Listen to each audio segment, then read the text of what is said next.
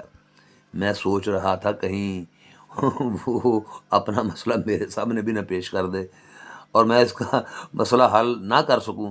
اتنے میں اس نے نیا سوال داغ دیا، کیا پہلے پیر کی بیعت منسوخ کر کے کسی نئے پیر کی بیعت کرنا جائز ہے؟ میں نے تلخ انداز میں کہا، یہ سوال تمہیں اپنے پہلے پیر کی بیعت توڑ کر دوسرے پیر کی بیعت کرنے سے پہلے کرنا چاہیے تھا. کہنے لگا، جی میرا خیال ہے کہ بیعت اور نکاح دونوں کی حیثیت ایک ہے. نکاح میں اگر خامد طلاق نہ دے تو بیوی عدالت کے ذریعہ خلا لے سکتی ہے.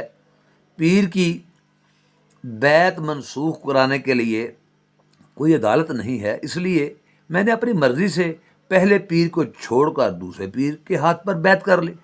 میں نے جواب دیا، عدالتیں کیوں موجود نہیں ہیں؟ اس سلسلہ میں تمہیں علماء کرام سے رجوع کرنا چاہیے تھا، صوفیاء سے مشورہ لینا چاہیے تھا. اور تو اور عوام بھی اس بات کو برا جانتے ہیں کہ پیر کی بیعت توڑنے والا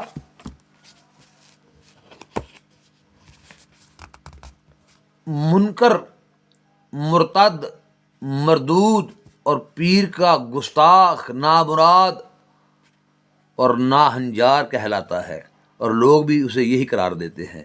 کہنے لگا، میرے لیے یہ دلیل ہی کافی ہے کہ پیر صاحب کی دکان میں میرا مطلوبہ سودا نہیں تھا، اس لیے میں دوسری دکان پر چلا گیا. لیکن وہاں بھی میں نے طنزیہ انداز میں کہا، تو کیا اب تم تیسری دکان پر جانا چاہتے ہو؟ بولا، جی ہاں، میں اسی مقصد کے لیے آپ کے پاس حاضر ہوا ہوں. اس نے اپنی بکڑ سے مٹھائی کا ڈبہ نکال کر میرے سامنے رکھتے ہوئے کہا، قبول کیجئے حضرت صاحب، اور خدا کا نام لے کر مجھے بیعت سے سرفراز کیجئے. یہ بات سن کر مجھے تو سکتہ سا ہو گیا اور میرے منہ سے بے ساختہ نکل گیا، لا حول ولا قوت الا باللہ العلی العظیم. کہنے لگا، کیوں جی، میں نے کوئی غلط بات کہہ دی؟ لاہور تو شیطان کو بھگانے کے لیے پڑھتے ہیں اور میں خیر سے مومن مسلمان ہوں. میں نے غصہ سے کہا، پہلے یہ مٹھائی کا ڈبہ میرے سامنے سے ہٹاؤ، اٹھو اور شرافت سے اپنی راہ لو. وہ ٹس سے مس نہ ہوا، کہنے لگا، جی میں نے پہلے ہی سنا تھا کہ آپ بہت جلالی ہیں، ایسے جلالی بزرگوں کی بات کا برا نہیں منانا چاہیے. اس نے کولر میں سے پانی کا گلاس بھرتے ہوئے پیش کیا، قبلہ لیجئے، ٹھنڈا پانی پیجئے. پھر اس نے وہ آیت پڑھی جو امام حسین علیہ السلام کی لونڈی نے اس وقت پڑھی تھی جب اس کے ہاتھوں سے پانی کا برتن گر کر ٹوٹ گیا تھا. ہائے ظالم، کیا وار پر وار کیے جا رہا تھا. میں پسینہ سے شرابور ہو گیا اور اٹھ کر حجرہ سے باہر ٹہلنے لگا. صحن میں گلاب کا شگفتہ پھول نظر آیا تو میں اس کی طرف لپکا اور اپنے پیر و مرشد سیدنا تنویر بخاری کا یہ شعر پڑھنے لگا کہ پیری شیری یہ ساری بھل جاندی، رت آؤندی ہے جدوں شباب اتے. پیری شیری یہ ساری بھل جاندی، رت آؤندی ہے جدوں شباب اتے. لیندا رہنا واں بوسے میں رج رج کے، پڑھ پڑھ درود گلاب اتے. درود شریف کا ورد کرنے کے بعد میں پرسکون ہو کر خود کو متعون کرنے لگا کہ گھر آئے مہمان کو میں نے کیوں نکل جانے کے لیے کہا. حالانکہ بات بھی معمولی تھی. میں حجرہ میں داخل ہوا تو وہ ایک کتاب دیکھنے میں مصروف تھا. میں نے اس کا ہاتھ اپنے ہاتھ میں لے کر کہا، نوجوان معاف کر دو، تمہیں میرے وتیرہ سے رنجش پہنچی.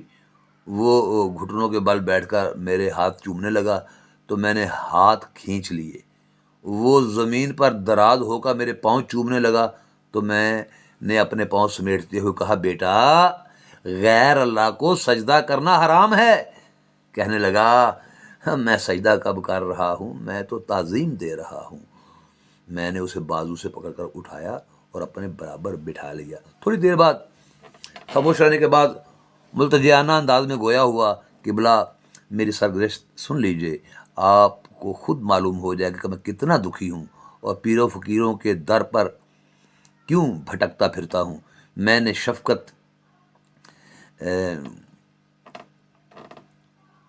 شفقت آمیز لہجہ میں پوچھا، برخوردار بتاؤ تو صحیح، آخر تمہیں کیا دکھ ہے؟ تمہارا کون سا مسئلہ نا حل شدہ ہے؟ کون سی مراد ہے جو حاصل کرنے کے خواہاں ہو؟ اندازہ تو ہو تمہاری طلب کا، پتہ تو چلے تمہاری ضد کیا ہے۔ گہری سانس لیتے ہوئے دست بستہ کہنے لگا، داستان طویل ہے، میں صرف اپنی طلب سے متعلقہ باتیں ہی گوش گزار کروں گا۔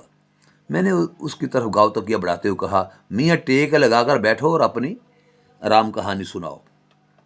پھر اس نے مختصر طور پر اپنے خاندانی حالات بیان کرنے کے بعد بتایا کہ وہ غریب خاندان کا چشم و چراغ ہے اور اس کی بیوہ والدہ نے محنت مزدوری کر کے ایم اے تک تعلیم دلائی، لیکن اس کے پاس نہ سفارش تھی نہ رشوت دینے کے لیے پیسے، اور اس کی والدہ تپ دق کے عارضہ میں مبتلا تھی۔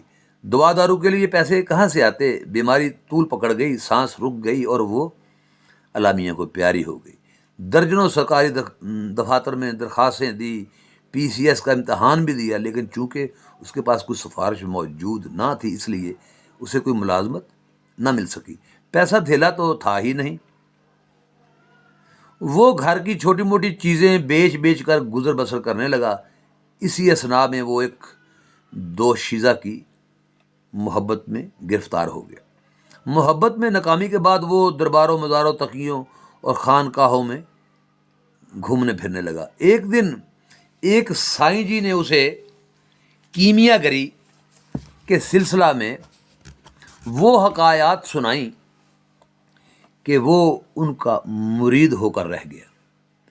سائیں جی افیم کے عادی تھے، پتہ نہیں ان کے پاس پیسے کہاں سے آتے تھے۔ گاؤں بھر کے افیمی ان کے تکیہ پر پڑے اونگتے رہتے تھے اور وہ ان کی خدمت کرتا رہا۔ ایک دن جب سائیں جی کے پاؤں داب رہا تھا تو انہوں نے موج میں آ کر کہا، لو بیٹا، آج میں تمہیں سونا بنانے کا نسخہ بتائے دیتا ہوں جو میرے اللہ والے مرشد پاک نے بتایا تھا، اور میں نے آج تک یہ صدری نسخہ کسی کو نہیں بتایا۔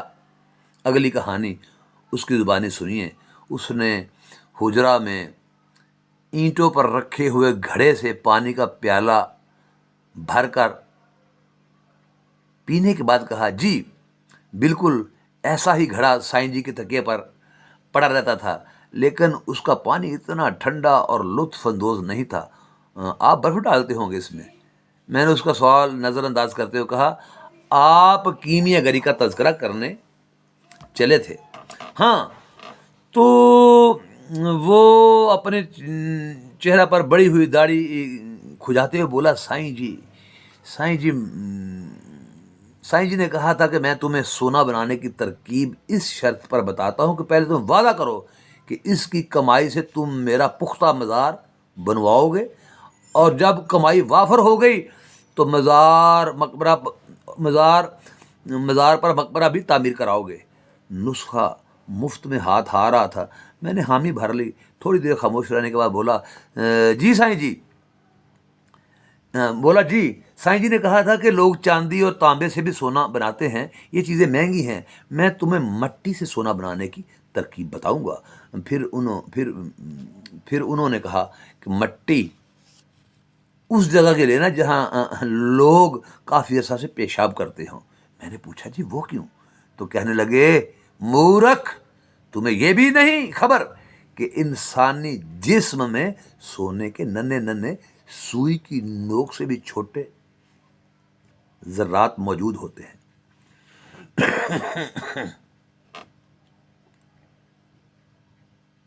جو پیشاب کے ذریعے خارج ہو کر مٹی میں سرایت کر جاتے ہیں۔ میں نے کہا، ایسی جگہ کہاں ملے گی؟ کہنے لگے، نہ ملے تو چکنی مٹی لے کر 40 روز اس پر پیشاب کرتے رہنا، اور اسی دوران ہلدی کا کعوہ بنا کر پیتے رہنا، تاکہ پیشاب کی رنگت سے مٹی کا رنگ زردی مائل ہو جائے۔ پھر سائیں جی نے بتایا کہ مٹی حاصل کرنے کے بعد تمہیں ایک چلہ کرنا ہوگا، یعنی 40 روز تک ایک منتر کا جاپ۔ منتر کیا تھا؟ میں نے بے صبری سے پوچھا، منتر کیا تھا؟ میں نے بے صبری سے کہنے لگا، سائیں جی نے مجھے قسم دلائی تھی کہ کسی کو مت بتانا ورنہ سونا بننا بند ہو جائے گا۔ پھر ماتھے پر انگلی بجاتے ہوئے بولا، میں نے کون سا سونا بنا لیا ہے کہ پھر نہ بنے گا۔ منتر آپ کو سنائی دیتا ہوں جو یوں تھا، کالی کالی کالم کالی کھوپڑیوں کی مالا والی کاسی باسی پربت مندر راما بھیتر سرب کے اندر سون پتی پت راکھو موری ماٹی سونا شوں چھڑک آن براجو جھٹ پلک اوم سواہا یا بدو ہو۔ میری تو ہنسی نکل گئی اور منہ سے نکلا سبحان اللہ۔ وہ بھی مسکرانے لگا۔ میں نے پوچھا، تو کیا تم نے چلہ مکمل کر لیا؟ وہ مجھے مروڑتے ہوئے بولا، جی 40 دن مکمل ہونے کے بعد 41ویں دن مجھے ایک چیل پکڑ کر اسے ذبح کر کے، یعنی اس کا گلا کاٹ کر اس کے خون سے زیر تجربہ مٹی گوندنا تھی، اور پھر چیل کی آنکھیں نکال کر خشک کر کے پیس کر پیشاب آلودہ مٹی پر چھڑک کر مٹی کو گلے حکمت کر کے سندل کی لکڑیوں کی آگ دکھانا تھی۔ سائیں جی نے بتایا تھا کہ چیل سونے کی عاشق ہوتی ہے اور اس کے گھونسلے میں سونا موجود رہتا ہے، عورتوں کے زیورات اٹھا کے لے جاتی ہے نا۔ پھر میں نے تمسخر آمیز لہجہ میں پوچھا، پھر کیا جی؟ وہ بولا، چلہ مکمل ہونے کے بعد آخری شرط پوری نہ ہو سکی، یعنی مجھے چیل نہ مل سکی۔